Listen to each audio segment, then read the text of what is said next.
Bonjour à toutes et à tous, vous êtes bien sur Radio CIC Auto et bienvenue aujourd'hui dans ce podcast intitulé « Particulier, en route vers une mobilité plus verte » ou « Avec quel type de véhicule va-t-on pouvoir rouler demain ou après-demain ou plus tard ?»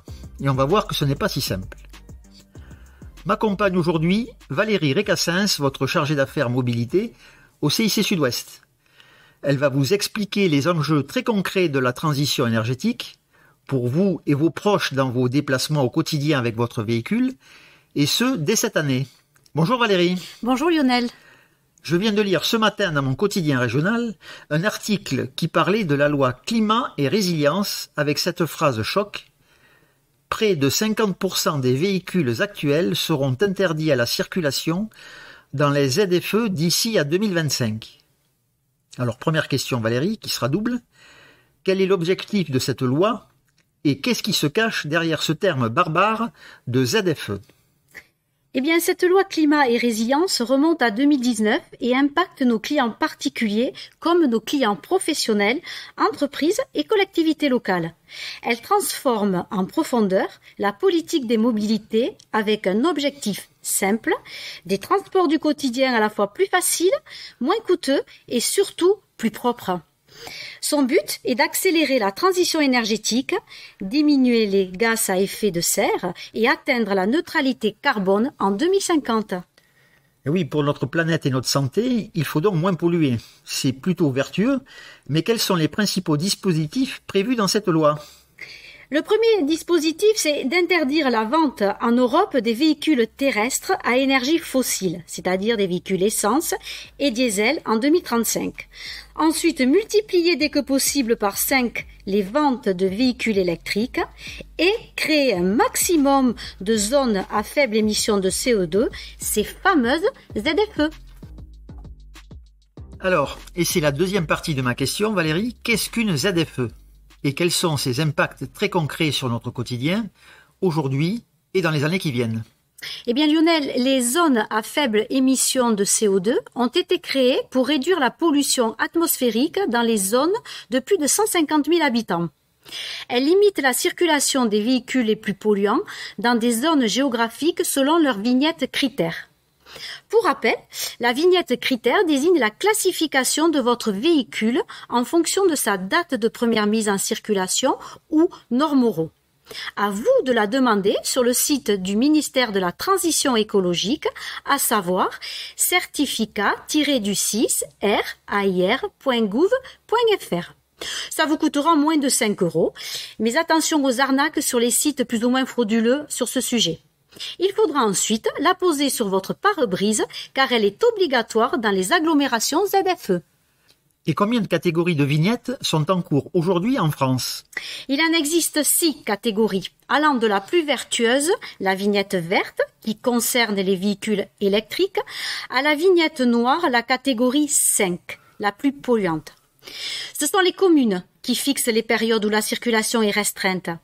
Les types de véhicules concernés, voitures, motos, véhicules utilitaires, poids lourds, etc., ainsi que le niveau critère minimum pour pouvoir circuler.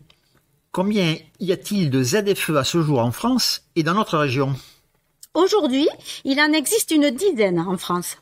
L'objectif en 2025 sera de 45 ZFE au sein des agglomérations supérieures à 150 000 habitants. Actuellement, dans notre grand quart sud-ouest, nous avons 2 ZFE, Toulouse, lancé depuis mars 2022, et Montpellier depuis le 1er juillet 2022.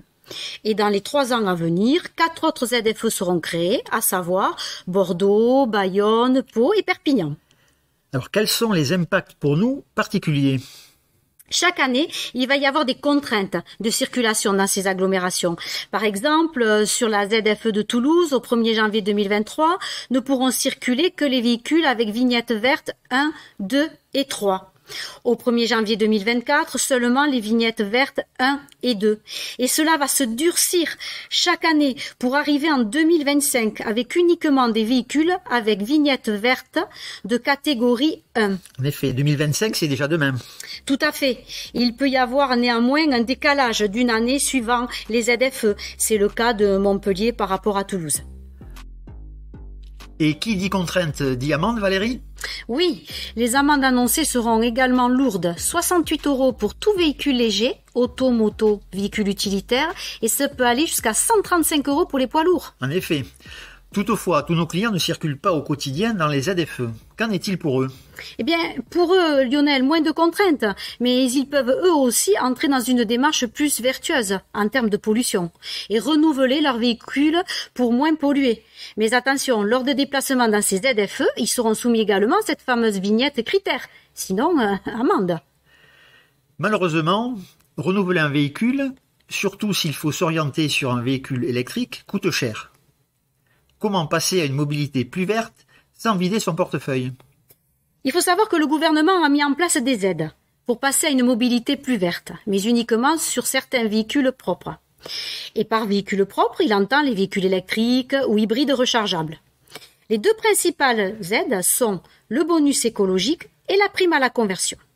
Le bonus écologique est une prime pour l'achat d'une voiture qui incite le particulier à se tourner vers des voitures neuves émettant moins de CO2. Et qui peut profiter de ce bonus écologique? Lionel, toute personne physique majeure justifiant d'un domicile en France. Ce bonus permet de recevoir sans condition de revenu une aide à l'achat ou à la location d'une voiture électrique neuve allant de 1 500 € à 6 000 € en fonction du véhicule. Sous réserve, bien évidemment, d'une commande avant le 31/12/2022 et d'une livraison avant le 30 juin 2023.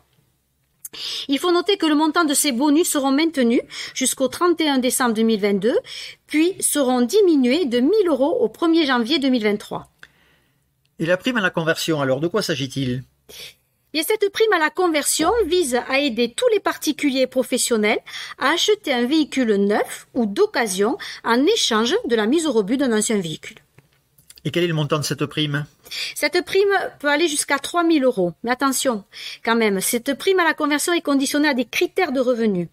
C'est la raison pour laquelle je vous invite à en savoir plus et à consulter le site www.primealaconversion.gouv.fr tout en minuscules sans accent.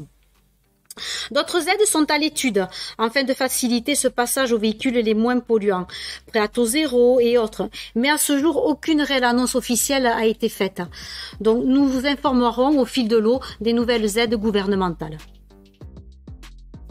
Ok Valérie, pour les aides gouvernementales. Mais comment le CIC peut-il aider concrètement nos clients particuliers à renouveler leurs véhicules? Car je vous le rappelle, l'Europe a décidé de ne plus vendre de véhicules thermiques en 2035. Alors on fait comment? Bien, on se rapproche de son chargé de clientèle, tout simplement. Il se tient à votre disposition pour vous accompagner dans cette démarche d'achat ou de renouvellement de véhicules. Il vous proposera des formules de financement adaptées à ces nouvelles contraintes de pollution, ainsi qu'un large choix de véhicules verts à faible émission de CO2. Et on parle beaucoup de location dans les financements de véhicules. Quels sont les avantages de la location? Eh bien, Lionel, le premier avantage pour les formules locatives, et notamment de location longue durée, elles permettent de renouveler très régulièrement votre véhicule.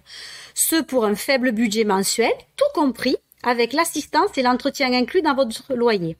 Et coller ainsi au plus près des nouvelles contraintes environnementales que nous venons d'aborder. Il n'est plus opportun aujourd'hui maintenant de partir sur un véhicule diesel et de garder ce véhicule entre 5 et 10 ans, voire plus. Louer un véhicule électrique ou hybride permet d'être agile et d'être toujours en possession d'un véhicule conforme aux normes environnementales. À la fin de votre contrat de location longue durée, vous restituerez le véhicule sans souci de revente pour repartir sur un autre véhicule de meilleure technologie, peu polluant et toujours à faible coût. Et comment on peut avoir une tarification?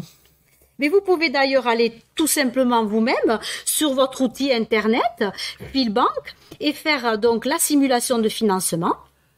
À ce stade-là, votre chargé de clientèle aussi peut également tarifer en agence et vous accompagner dans le renouvellement de votre voiture ou de l'acquisition de vos voitures électriques hybrides de votre famille pour les étudiants, vos parents, votre épouse, car il y a souvent plusieurs véhicules dans chaque famille.